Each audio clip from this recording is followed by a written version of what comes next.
भारत जो है वो एक न्यू नॉर्मल सेट करना चाह रहा था, और अब उसी को जो प्रोपेगेट कर रहा है इतना ज्यादा इंडिया के अंदर, उसको तो पाकिस्तान ने शटर कर दिया उसके ख्वाब को। बल्कि पाकिस्तान ने एक न्यू नॉर्म सेट कर दिया कि तुम जितने भी ताकतवर हो, तुम्हारी जितनी भी इजारादारी आप कायम करना चाहते हो, आप पाकिस्तान को कभी भी ब्लाइंड स्टेट नहीं बना सकते। और ये आगाज हुआ है, आगाज कह लें न वे कि जो रीजनल कंट्रीज हैं वो भी अभी अपनी सॉवरेनिटी के बारे में, बांग्लादेश ने कुछ अर्सा पहले असर्ट किया है, उनके यूथ ने एक तहरीक चलाई है और इसकी स्टूज को बाहर फेंके। इसी तरह बाकी कंट्रीज भी, वो आप देखेंगे कि मोर सेंट्रल पिवटिंग जो है वो उनकी जो है वो चाइना की तरफ जाएगी, पाकिस्तान की तरफ आएगी।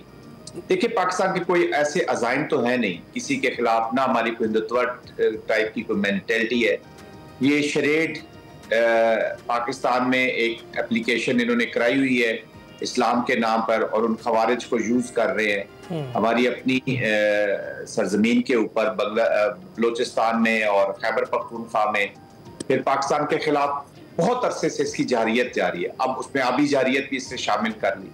तो मेरे ख्याल में ये क्रॉस द लाइंस, जो एक स्टेचर होता है किसी न्यूक्लियर कंट्री का, या जो रिस्पॉन्सिबल न्यूक्लियर कंट्री होती है, या उसकी जो लीडरशिप का जो एक स्टेचर होता है, वो तो इसके दूर दूर से नहीं गुजरा। ही सीरियसली मेंटली चैलेंज्ड। और आई थिंक अभी जो साइकोलॉजिस्ट हैं दुनिया के, वो लिख रहे हैं इसके ऊपर, स्पेशली इस पे जो घमंड आया, जो ह्यूबरिस्टिक अप्रोच इन्होंने अपनाई है कि एक अपने अंदर एक इससे ट्विस्टेड टेल अपने बारे में बनाई हुई है, उसी की सोचों में ये गुम रहता है और उसी की मैनिफेस्टेशन करता है।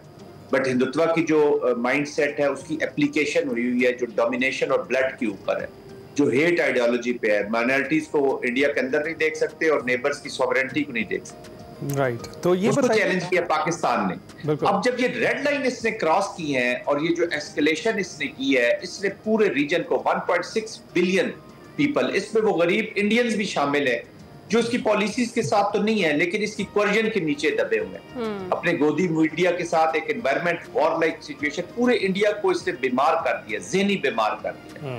उनके घरों में अगर पानी भी नहीं आता तो वो समझते हैं जी पाकिस्तान इसका जिम्मेदार है। But anyways, Pakistan is a sovereign country. Pakistan ने रेजिलियंस दिखाई है, डिफेंस दिखाया है, डिफेंस दिखाया और सबसे बढ़ के अपना जब पोटेंशियल दिखाया है, ओवर आर्चिंग किस चीज की छतरी के नीचे, अनबाउंडेड नेशनल रिजॉल्व। तो ये पूरी कौम का जवाब क्या है, और वजीर आजम इसी पूरी कौम की नुमाइंदगी करके मोदी को बता रहे हैं कि तुमने आइंदा भी कोई अगर इस तरह की कोई हरकत की तो मुंह तोड़ जवाब दिया जाएगा। और अब ये बातें नहीं है, Pakistan is not depending on rhetoric या कोई मीडिया फ्रेंजी, या हमने कोई इलेक्शन, कभी सियासत पाकिस्तान में इंडिया के इस नफरत पे नहीं की जाती। This is fact and we approved it. चाहे पुलवामा हो या चाहे पहलगाम हो, उसके रिस्पॉन्स में जो पाकिस्तान ने किया है, today India is reduced to the size, cut to the size. पूरी दुनिया सिवाय इजराइल के उसको नेगेटिव नजरों से देख रही है। ये सक्सेस है पाकिस्तानी रिस्पॉन्स की, पाकिस्तानी नेशन की, पाकिस्तान आर्म फोर्सेस की, आपकी, हम सब की, जो information warfare, I mean nation के हर बच्चे ने ये जंग लड़ी है। बिल्कुल ऐसा ही है। जनरल साहब, गोदी मीडिया की आपने बात की है, तो उसकी जो स्टोरी शेयर कर रहे हैं उसमें स्लग्स में तो बड़ा बड़ा जो थंबनेल्स में लिखा हुआ दिखाई दे रहा है वो ये है कि इंडियाज डिसाइसिव विन, और नीचे जो उनकी स्टेटमेंट है वो ये है कि why the world is under playing India's win. यानी वो खुद भी कह रहे हैं कि दुनिया जो है उसको अंडर प्ले कर रही है। हालांकि उन्होंने कौन सा कारनामा सर अंजाम दिया अपने हमसाया मुल्क पर जंग मुसल्लत करके? जी देखिए, इल्यूजन वर्ल्ड में जब आप रहते हैं, जब आप फिक्शन बेस्ड सोसाइटी बना लेते हैं, बॉलीवुड की मूवी आपने बनाई हुई है, तो मुझे कोई इत्तलात है कि जो बातचीत हो रही है कि मोर देन 200 वहाँ के जो फिल्म मेकर्स हैं उन्होंने अप्लाई किया जी इस संदूर मूवी का नाम रखने के लिए, मूवी का नाम दिया। तो मेरे ख्याल में उससे बेहतर है कि जो पाकिस्तान ने इनके लिए मूवी बनाई है ना, कलंक का टीका, वो हिट जाएगी, वो हिट हो गई है। बिल्कुल बिल्कुल। आई थिंक छोटे ज़हनियत है, एक माइंडसेट है, पूरे इसने इंडिया को टारगेट कर दिया है। सिखों के खिलाफ कैंपेन शुरू कर दी है इन्होंने, 5 उनके ऊपर अपने बम चलाए हैं, गुरुद्वारे को गिराया पुलवामा में, कुपवाड़ा में 3 लोगों को मारा है वहां पे, और ये झूठ के ऊपर बेस। यही फैक्ट अभी दुनिया को देखे ना, पहले दिन से समझ आ गया था फॉल्स फ्लैग। जब आपकी 10-10 मिनट में FIR हो रही थी लेकिन 1.5 घंटा रेस्क्यू वाले नहीं पहुंचे। FIR आकर उन्होंने दर्ज कर लिए लेकिन रेस्क्यू के लिए कोई भी नहीं आया। इनके अपने लोग रो रहे हैं, इनका अपना मीडिया। देखिए ना, आप झूठ इतना बोलते हैं किस किस चीज को आप कवर करेंगे, किस किस चीज को कवर कर, बट एज अ इनका जो नेशनल करेक्टर गया है ना जी, अब ये हिंदुत्व वाले तो माइंडसेट है, ये लोग हैं, मोदी का जो मीडिया है, अब जो लोगों को पता भी नहीं है कि हम किस चीज का शिकार है। देखिए ना, ये जो इंफॉर्मेशन वॉरफेयर होता है, इसमें आप एक सिटीजन जो है ना वो शिकार हो चुका होता है, तो तब उसको पता चलता है कि मैं तो टारगेट हो गया। कितने लोग एनालिटिकल जो एनालिस्ट करेंगे कि ये सही है, यही वो बिलीव कर लेते हैं, झूठ पे बिलीव कर लेते हैं। अब वहां पे इतना झूठ बोला गया कि they started living in fiction. जैसे मैंने पहले कहा मोदी की पर्सनैलिटी के बारे में आपसे सवाल से पहले, तो अपनी एक ट्विस्टेड टेल के अंदर एक वो जो मसीहा टाइप, या वो अपने आप को एम्पैथेटिक शो करता है, अपने आप को पावरफुल शो करता है। He is mentally challenged, actually he is not anti social but he is anti humanity, जो अपने लोगों को मार, he is nothing to lose, ना उसका बच्चे हैं, ना उसकी कोई वाइफ है, ना उसको लोन रेंजर है, सारी जिंदगी वो अकेला रहा है जी। अभी 35 इयर्स हो गया है। He wanted to go with the thumping chest to 100 years celebrations of RSS। तो अभी जो लोग समझते हैं, जो स्ट्रेटेजिस्ट हैं, जो इंडिया को समझते हैं, पाकिस्तान की कैपेबिलिटीज को समझते हैं, वो इस पे क्रिटिक कर रहे हैं। पॉलिटिक्स ये होती है, ये अपनी डोमेस्टिक पॉलिटिक्स के लिए इसने 1.6 बिलियन लोगों की जिंदगियों को दांव पे लगा दिया है। बिल्कुल बिल्कुल ऐसे ही। और सर जिस तरह से अभी हमने बात की कि आबिजारियत का भी जिक्र हुआ, और वज़ीर आज़म ने फिर बार बार मोदी का नाम लेकर जो भारत की दहशतगर्दी के ताने बाने हैं पाकिस्तान में, वो भी बताया, एक्सपोज किया कि मिस्टर मोदी जो हैं वो BLA TTP के ताने बाने आपसे मिलते हैं। आप समझते हैं कि इलाके के थानेदार हैं, ये झूठा तासुर जो है आपका ये ख़त्म हो गया, ये वज़ीर आज़म की जानिब से कहा गया। आपको क्या लगता है कि मोदी खित्ते में अपनी जो रीजनल सुप्रीमेसी है उसके लिए कोई और मजीद इकदाम उठा सकता है? ऐसी कोई सूरत हाल बनती आप देख रहे हैं? कौन सी रीजनल सुप्रीमेसी? जो वो ख्वाब देखता है हमेशा। जी ख्वाब भी देखे ना, मैं वही अर्ज कर रहा हूँ कि देखिए, ही इज इन रूइंस। इसको कल छोटे से छोटा मुल्क भी जिसका कैरेक्टर ज्यादा होगा, जिसकी रिजॉल्व ज्यादा होगी, वो इसको जूते मारेगा जी। और पढ़ रहे हैं इसको, सीना वाजिद की जो अजीमत इसको उठाना पड़ी है वहां पे, इससे जो मुक्तिबानी वगैरह, ये भी चीजों में अच्छा है जी। कॉन्स्पायरेसीज में, उसके बाद प्रॉक्सीज में ये मर्डर करवा सकते हैं, चाहे वो गुरवंत सिंह का प्लान करना हो, या कनाडा में आपने सिख लीडर्स को मारना हो तो निजर सिंह को मारना हो, आप ये करवा सकते हैं। आप पाकिस्तान में लोगों को मरवा सकते हैं, आप दुनिया में डीप स्टेट कर सकते हैं, अपने मिलिट्री ऑफिसर्स को आप यूज कर सकते हैं, क्योंकि आपका जो मुंह की खानी पड़ी, आपको राफेल छोड़ के पूरी दुनिया की ताकत आपको दे दी जाए, यूज तो आप लोगों ने करनी है ना। आप लोग नालायक हो, निकम्मे हो, निखट्टू हो, इल ट्रेन, हाईली अनप्रोफेशनल, बिकॉज कि ये नेशनल आर्मी नहीं रही जी, अब मोदी की आर्मी बनाने की कोशिश कर रहा था। इसलिए तो इससे 3 जनरल ऑफिसर्स, एक फ्लैग ऑफिसर और 2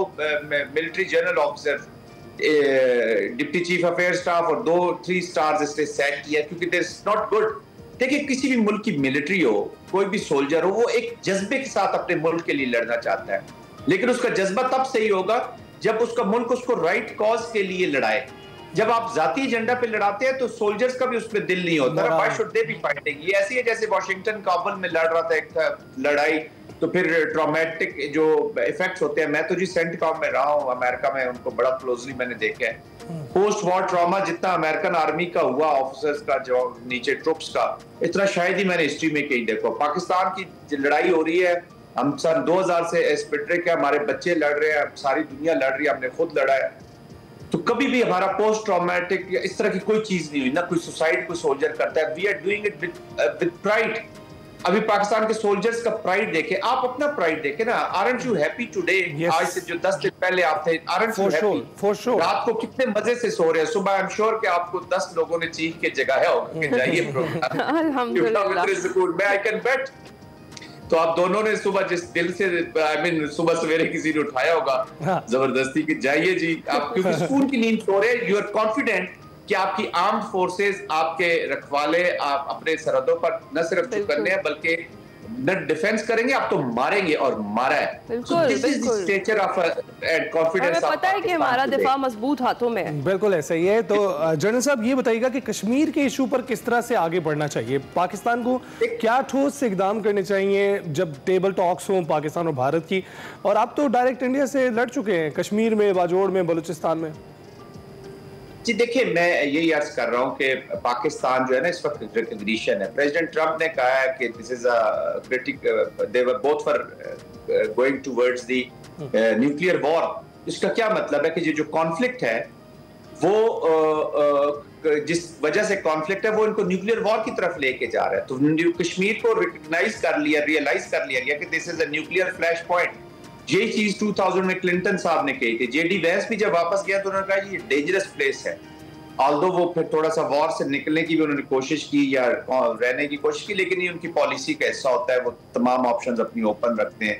and if president Trump has jumped in, ये मैं नहीं कह रहा कि वॉशिंगटन बहुत वो, लेकिन वॉशिंगटन भी अगर इसमें आ गया तो इट मीन कि उनके भी जो पॉलिसी ऑब्जेक्टिव्स है इस रीजन के, जो इंडो पैसिफिक के, वो चैलेंज हो रहे थे। लेकिन हर कंट्री अपना इंटरेस्ट भी जरूर देख रहा होता है जी। और न्यूक्लियर फ्लैश पॉइंट का मतलब होता है कि न्यूक्लियर जो वॉर होती है ना, ये हमें समझने की जरूरत है कि ये दो फिर मुल्कों के दरमियान नहीं रहती, कि पहले रीजन को अनगल्फ करती है और उसके बाद पूरी दुनिया को इनगल्फ कर लेती है जी। बिल्कुल, it is more than 1.6 billion जो डायरेक्टली इफेक्ट होंगे जी लोग।